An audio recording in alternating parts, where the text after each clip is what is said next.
Bonsoir Eric pour la mise à jour du CAC 40 9 avril 2012.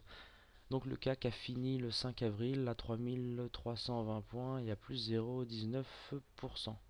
Alors pour commencer, on va quand même regarder en hebdomadaire. Alors en hebdomadaire, qu'est-ce qu'on voit?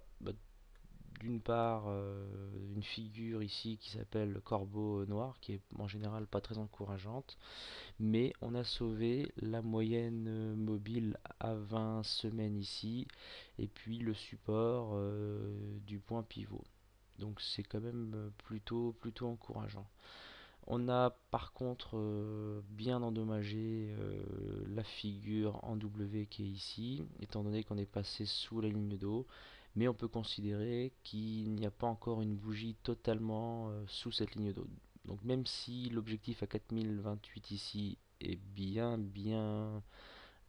entamé, enfin du moins affaibli, euh, je dirais il n'est pas encore tout à fait perdu. Donc ça on va voir sur les semaines à venir. On voit aussi que donc les cours sont toujours au-dessus de cette moyenne mobile et puis que le MACD est toujours au-dessus de sa ligne 0 et au-dessus de son signal. Donc on est toujours aujourd'hui sur une tendance haussière en hebdomadaire. Par contre, en journalier, alors en journalier, on est toujours sous donc la M20 et sous la M7 qui sont toutes deux décroissantes. Donc là, on est quand même, on voit bien qu'on est bien sur une tendance baissière. On évolue donc au sein donc de cette fourchette d'Andrews sur la partie inférieure de la fourchette d'Andrews en plus. Et puis on voit bien qu'elle décline. Donc ça, c'est pas très bon.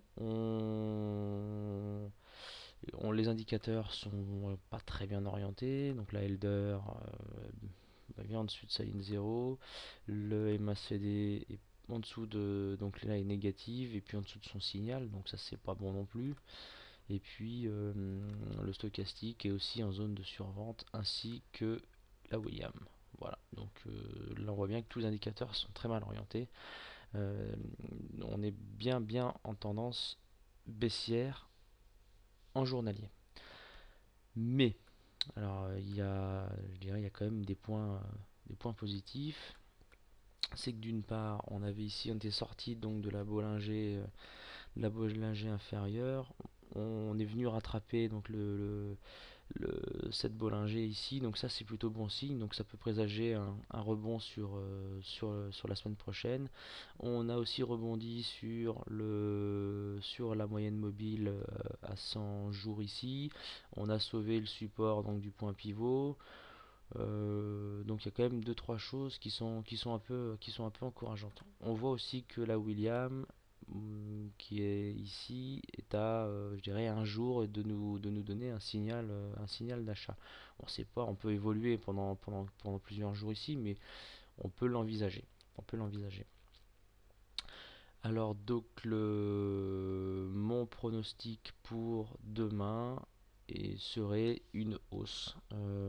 Pourquoi? Donc d'une part donc pour ça par on est vraiment sur le seuil ici vraiment de la Bollinger inférieure. Donc on l'a sauvé, donc je pense que ça peut rebondir. Le fait qu'on a rebondi sur la M100, on voit bien la hauteur de la mèche ici. De C'est quand même plutôt encourageant. Et puis si on suit la théorie toujours donc d'Alexandre Elder, qui dit que quand en hebdomadaire on est sur une tendance haussière et qu'en journalier on est sur tendance baissière, il faut rentrer sur le marché. Donc moi je vais suivre vraiment cette théorie qui me paraît intéressante et ça nous permet de faire des rachats à bon compte. Et donc s'il y a plusieurs traders qui suivent cette théorie, je pense qu'on peut avoir une hausse donc dès demain. Voilà.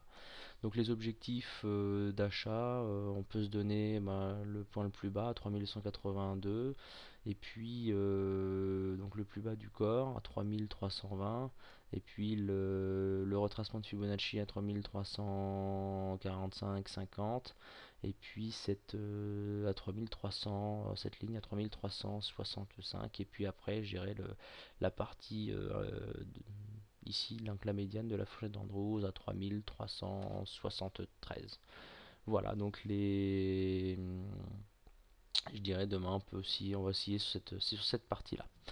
Voilà, donc écoutez, à demain et puis bon trade.